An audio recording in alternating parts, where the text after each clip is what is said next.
first of all, thank you very much, Tim Meyerjürgens, to give us some insights about the European Offshore Strategy today. We are recording the webinar just for your information and for the information of the participants. And we start by a short introduction. We from WAB side, we all know you, but maybe Tim Meyerjürgens explain or introduce yourself briefly. Yeah, thank you very much, Heike. So my name is Tim Meyerjürgens and I'm working for TenneT. I have the role as his Chief Operating Officer at TenneT and a member of the executive board of the whole group, responsible mainly for the expansion and also the maintenance of the grid of TenneT in Germany and the Netherlands. I work already 25 years with the company in different roles, and I was a long time responsible for the offshore connections in Germany before.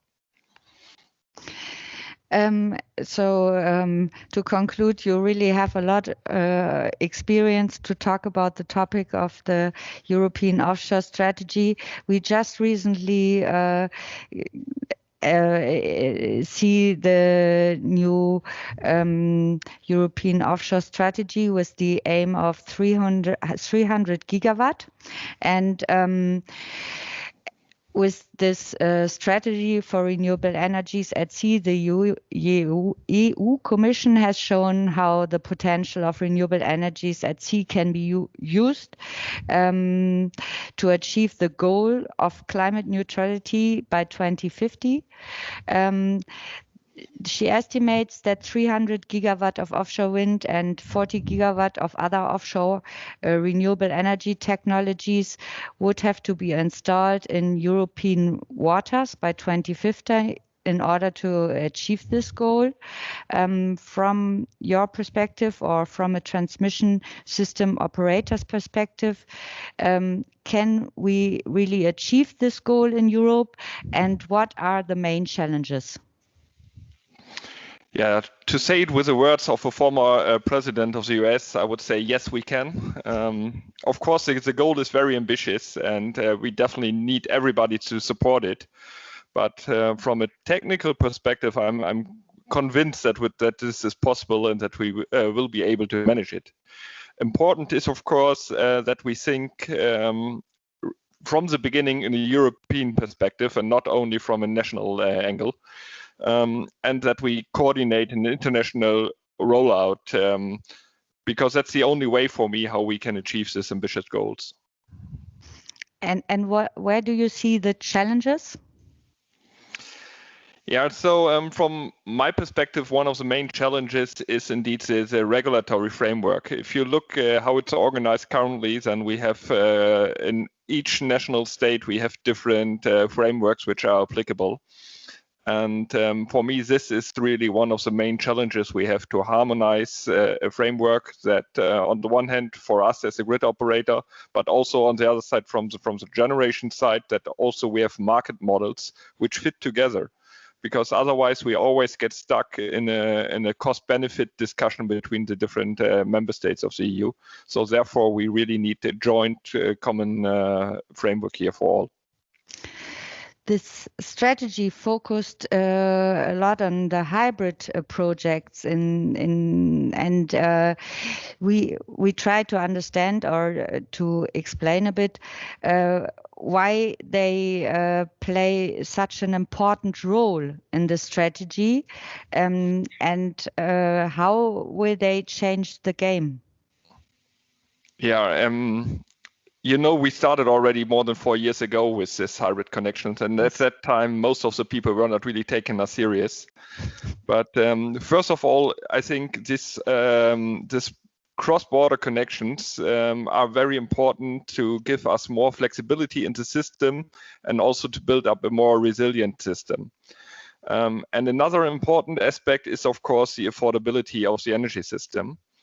Then, if you look today, our offshore connections are just point-to-point connections, and in typical offshore wind farm has roughly 4,500 full load hours, which means that half of the time we don't use the system.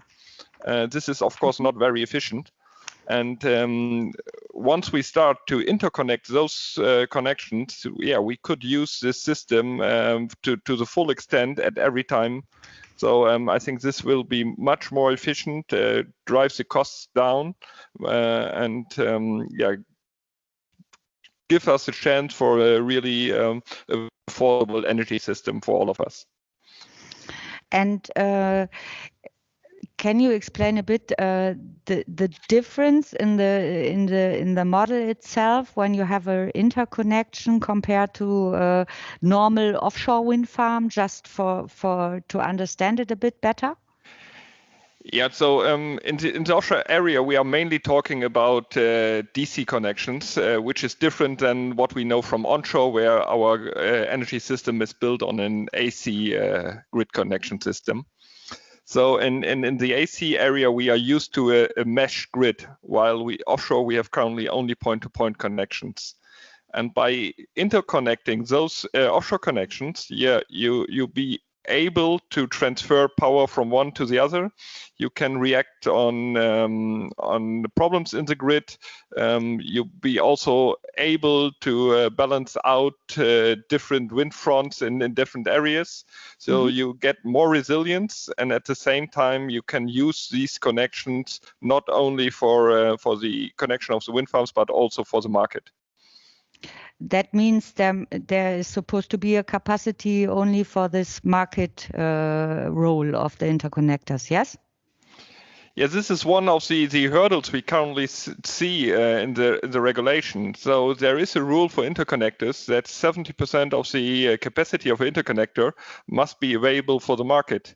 But when this rule was introduced by the European Commission, at that time nobody had offshore connections in mind. But now it's a hurdle for us, and it's blocking the development. So we see that it takes quite a couple of months or even years to get rid of those rules, and this is really hindering. It's not the technology; it's mainly about the more bureaucratic system we have. Okay. Regarding achieving an installed capacity of 300 gigawatt of offshore renewable energy by 2050 will require identifying and using a much larger number of sites for offshore renewable energy production and connection to the power transmission grid. Public authorities should therefore plan this long-term development early on, assessing their environmental, social, economic sustainability, ensuring coexistence with other activities such as fisheries and aquaculture, shipping, tourism, defense, or infrastructure deployment, and making sure the public accept planned deployments of each of these different usage forms. One of the key actions foreseen is promoting in 21 a dialogue on offshore renewable between public authorities, stakeholders, scientists in the form of community of practice. And my question is, do you think this will lead to harmonization of the different interests of the different stakeholder groups? Yeah, I think it's definitely helpful, of course, to strive for this harmonization and to start a dialogue with all involved stakeholders here. Because currently what we see is that we have more silo thinking in the different sectors which are also using the oceans. And also the planning is more, we are looking for areas for wind energy, we are looking for areas for shipping, we are looking for areas for fishing, but we are not thinking in an integrated system. And I'm completely convinced that it's necessary to look from a more broader scale to it, but also that the coexistence of different users is possible. So in an area where you have wind farms, you can also have fishing there, and also the coexistence of protecting the climate and protecting the environment is possible. But we have to put it together in one system and then and design really the optimal overall system and not optimize on the different usages we see. We have a question in the chat. What that refers back to the answer you give before. What does a common regulatory framework mean for electricity prices across Europe? Yeah, I think in the end you can rather expect lower prices than higher, because it gives you more generation and who is in the end benefiting. And as long as you have different systems, you don't match it together. So therefore, in the common system, I think there's much more room also for the market then to optimize the system and to get lower energy prices in the end. Thank you. And will they ultimately be more aligned? The prices. Yeah, of course, there are different ways how you can set up a market model. You can talk about bidding zones, you can talk about unitary prices. And in the end, I think there are different ways to get there. But important is that we come to the same level of a playing field where we can have joint regulations which are applicable for all, and that everybody knows the rules and then can act accordingly. To get back to the strategy itself, under the first work program of Horizon Europe for 21 and 22, the Commission proposes to support cooperation between TSOs, manufacturers and offshore wind developers to start a large-scale HVDC grid demonstration project in 22. What do you think about this proposal, and is it a helpful step forward? Yeah, definitely it is. And as I said before, we started already years ago. We created this North Sea Wind Power Hub consortium together with Energinet and RasUni to exactly look into deeper what is necessary for such interconnections and how you can build up an overall system which is more affordable. And we are also in a lot of discussions with the different member states how to get there. So you probably know that the Danes just decided to build 2 energy islands, one in the Baltic and one in the North Sea. I think this is exactly what we are aiming for. And we are ready to build a hub already today. So we did all the feasibility studies. We are technically prepared to go this way. What is currently blocking us is indeed the missing alignment between the different states, that we can really go for an international approach and an international coordinated rollout. So this is what we really need. We are in discussions with the governments how to get there. At the same time, we are of course driving also the national approaches we already have, and also introduce their new technologies with 525 kV connections on a 2 gigawatt scale. So this is already a building block also for a future hub system. And so we don't wait, but definitely we need this alignment also with the member states and the European Commission to accelerate the process. One more question from the chat. Would you expect this common regulatory framework put into practice in the next 5 to 10 years, at least for the German federal states and EEZ? Maybe we get there in the next 5 to 10 years, but the next 5 to 10 years is not sufficient. So we are talking about quite large projects with also a realization time, including permitting of at least 5 to 6 years. So we have to start now if we want to have those kind of concept commissioned in 2030 and after. So we have not the time to wait. And that is indeed my concern, because as I said, technically we are prepared and we can drive the technical innovation, but we are blocking ourselves by the rules we are giving us. So maybe this is already the answer to my next question. Which key actions are you missing in the strategy in order to be able to realize the offshore wind potential for Europe, and in terms of climate protection in a targeted manner? I think, first of all, we really need a European vision where we want to get. And I think the Green Deal is definitely helpful for that. But now it's about to implement a system which allows us to achieve also these targets.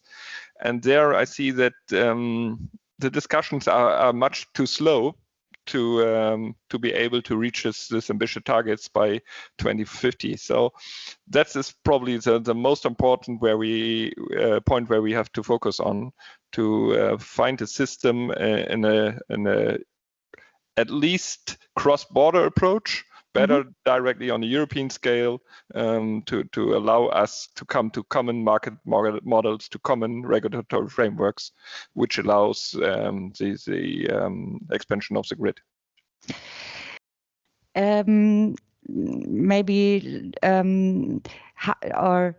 How do you think we can hurry up or speed up this development? How can politicians faster align in this regard? And how can associations, companies, industrial players support this development? Yeah, I think at the end we are all sitting in the same boat. So the climate change is there, and if we don't act, we will lose the race. So if this is on mind for everybody and we are steering in the same direction, I think there is a way forward that we can achieve this ambitious targets. But therefore we need cooperation, and we have to put aside this national thinking, this silo thinking, which is really blocking us. And you think that the national thinking is really something that might change in the near future? Okay, climate protection, that makes sense. Everybody understand. But for most of the national players, feed-in tariffs and other things are much more important. At least it seems to be like that. So is it only Greta, or is there any action you can see which can really make them understand to forget about their national concept of thinking? Yeah, I think if you look only some years back, we have a complete different discussion meanwhile, also on a political level. So I see progress, but the progress is, from my perspective, just too slow. And it's always stopped again by this more national thinking and also the short-term thinking. Because if you see the consequences of the climate change and what it could mean if we don't act, then it's probably much more expensive than any investment we do now. Nevertheless, of course, there are huge investments necessary. We see it only with us. So only for TenneT, we have 45-50 billion euros of invest only in the next 10 years. And that's just to couple or to deal with the current challenges we have. But now we are talking about the horizon 2030, 2050. So even more is necessary. And it's an effort for all of us. But I think it's worthwhile to invest in this and to convince everybody that that's the way forward. So from my side, it sounds hopeful. And there are a lot of European activities ongoing right now, a lot of European initiatives. I think you with TenneT also support one regarding also the harmonization discussion in terms of different usage in the sea. Do you think this is enough, sufficient, or do you think there needs to be much more activities in this direction? I think you can't do enough. So we all have to be creative and look for new ways of convincing and of accelerating our output capacity here. But nevertheless, as you said, there is hope, and if we are able to align and to steer the boat in the same direction, I think we can achieve a lot. Thank you very much, Mr. Meyerjürgens, and thank you also for telling us that at least from a technical standpoint, all of this is feasible. It's very good to hear that, and that gives the most hope in my eyes. So then it's a issue of political discussions, which I hope all of us can support in the best way. We are recording this interview, and we will present it later on today and maybe tomorrow again. Thank you for your time. And yes, we keep our fingers crossed that they will align soon.